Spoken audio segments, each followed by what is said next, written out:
Okay, so I've gone ahead and added compression to every audio track.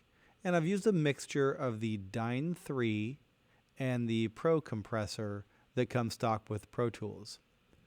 The next thing I'm going to do is apply a little bit of compression to each submix track. And what this is going to do is just further tighten up the sound of each group of tracks and apply what we call a little bit of glue. So, every track has its own unique sound. And if we run them through a compressor at the submix level, it kind of helps to bind those sounds together in a way that's very difficult to explain, but a little easier to hear. So for this, I'm going to use a different compressor. I'm going to use either BF76 or BF2A or BF3A, depending on what you have. But basically, I'm going to use one of these types of compressors. And let's listen to the guitars. So I'm going to solo these guitar tracks. And what I'm looking for is just 1 or maybe 2 decibels of gain reduction. And I'm looking to make the track kind of seem solid and pop a little bit more. Now, if I overcompress, this is where it's likely to happen. If I have too much compression, the track will sound quieter, it'll sound dull, it'll sound lifeless. We don't want that.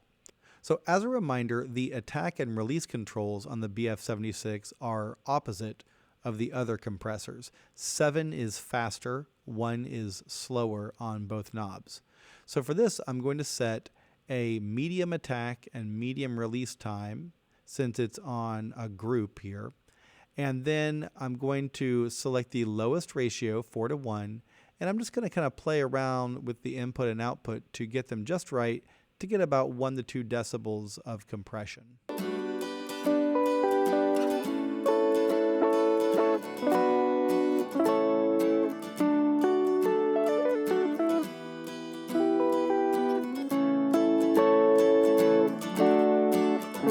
That's it.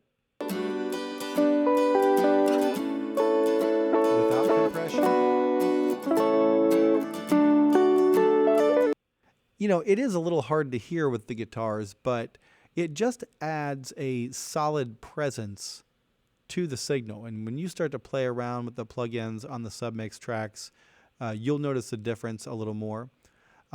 If you are not using mixing headphones, or if you're trying to use laptop speakers or regular earbuds, you're not going to hear these differences. That's why the headphones are so important.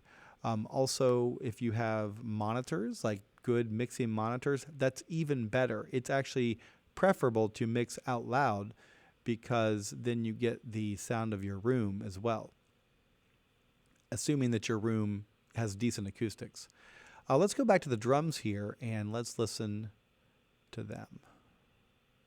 So I'm going to group, turn this on, and I'm going to apply the same plugin here.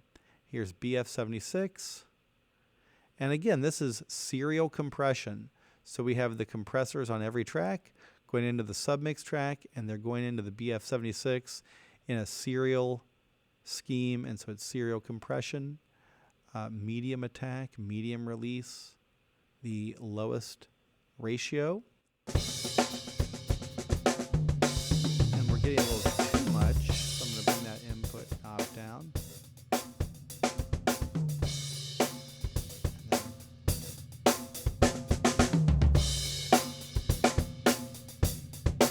Let's compare.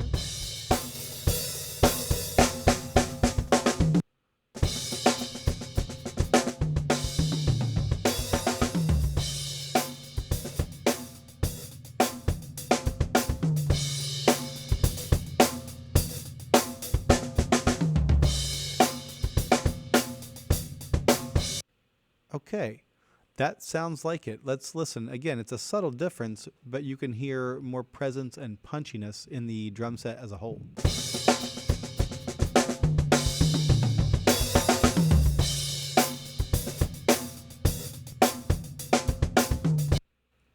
So I'm going to go through and I'm going to apply serial compression on every submix track, and then I'm going to apply a third stage of compression on the submix master.